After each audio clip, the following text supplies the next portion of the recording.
will stay in or leave the European Union. Polls show that the two campaigns on either side of the matter are neck and neck, tied at 44% each, according to the latest numbers, if one is to trust British polls. Now, all this, especially after the killing of British Parliament member Joe Cox, who supported remaining in the European Union. The murder suspect, Thomas Mayer, has been linked to right-wing extremists and presents himself in court, or had presented himself in court, as death to traitors, freedom to Britain.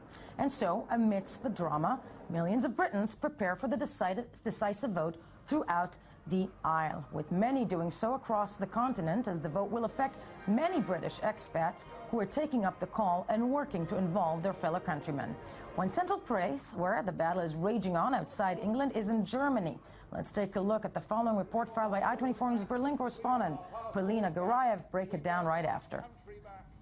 As the possibility of Britain leaving the EU looms over the 2.2 million British expats living within it, some are turning into activists, informing fellow countrymen on their rights and encouraging them to get involved.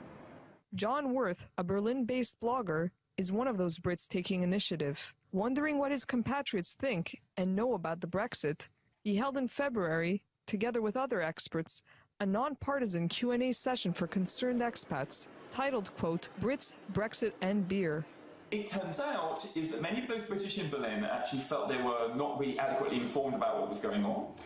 So we essentially gave those British living in Berlin a kind of a network of support. Continuing efforts to get out the vote, Worth and a group of other independent Berlin-based expats founded a website informing Britons on how to exercise their right to take part in the referendum, and reminding them especially to get on the electoral register on time. The number of overseas voters included in that register, which was about 106,000 during last year's UK general election, has more than doubled since, and is now estimated to be over 250,000. Similar grassroots initiatives have been launched in all the countries with a large British community, in particular Australia, Spain, Ireland, France, Germany and Italy, says Daniel Tetlow, another of the website's founders. They have stalls, they have campaign days, they have beer drinking evenings, they have all sorts of different events, sports events, to raise awareness, basically, that people can vote. They are doing the on-the-ground work the government can't, believes Tetlow, but are also pushing authorities to communicate better with its citizens overseas. But while neutral attempts to increase voter participation ended with the June 9th registration deadline, efforts to influence both UK-based and pro-Brexit expats still continue. If the majority of British voters will decide to forego their EU membership, the informal expats network, built over recent months, will likely become a lobby organization for the rights of Britons abroad. But they will cross that bridge if and only when they get to it. I'm joined in studio by political communications consultant Oliver Worth. Good morning to you. And of course also by journalist, blogger, expat also, Brian Thomas. Hi, good morning. Gentlemen. See, as I said to you outside of the studio, what I love about this entire story is that I'm going to get to speak to a lot of British people, and you always sound incredibly intelligent. But, Brian, let's begin with you. The world is standing in awe, so to speak, or counting down, because let's face it, if the United Kingdom pulls out of the European Union, that will affect not just the bloc, it will affect the entire world. First of all, what is your opinion? In or out? I voted out. I voted by post. I voted, you know, there are grounds of self-interest that would say I should stay in. You know, maybe my kids want to go and live in France one day, or Germany. I don't. I'm done learning languages now. Hebrew's hard enough. But I looked at the history. I looked at where the EU came from, and I don't like it. And I looked at what EU does, especially in Israel, and I don't like what they do. And so for me, it's almost a protest. I mean, I'm out of Britain. I want Britain to be a sovereign nation again. I want them to control their own destiny, and I think that they can do it.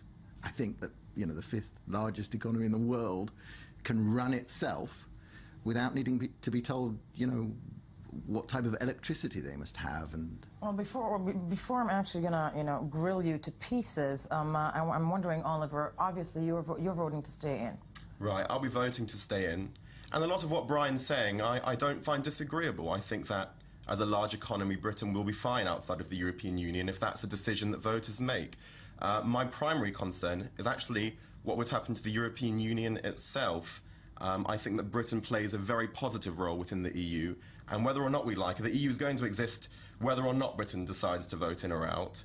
And I think the lack of a moderating effect from the British, both in economic terms and foreign policy, would be very damaging indeed. What about some regional accountability? You know, what about being accountable for the rest of the bloc? When you said, when you said that you don't like what the EU does to Britain, what the EU does in Israel, what does that mean? Well, I look to the work of Regavim, for example. They go and they look and they see that the EU is building illegal structures in Judea and Samaria. And why? Why is the EU building anything in Israel? What's it got to do with them? Now, I take Oliver's point very seriously. Perhaps Britain can make things better with the EU, but I don't see that that's working. I see that there's a huge unelected bureaucracy that channels money wherever it wants to. I don't see the British having much effect on that. They've just had a vote in Parliament or a discussion in Parliament about foreign aid. And one of the things that brought that to Parliament was this idea that that British money goes to the EU money goes to the Palestinian Authority, and that goes to terrorists sitting in prison.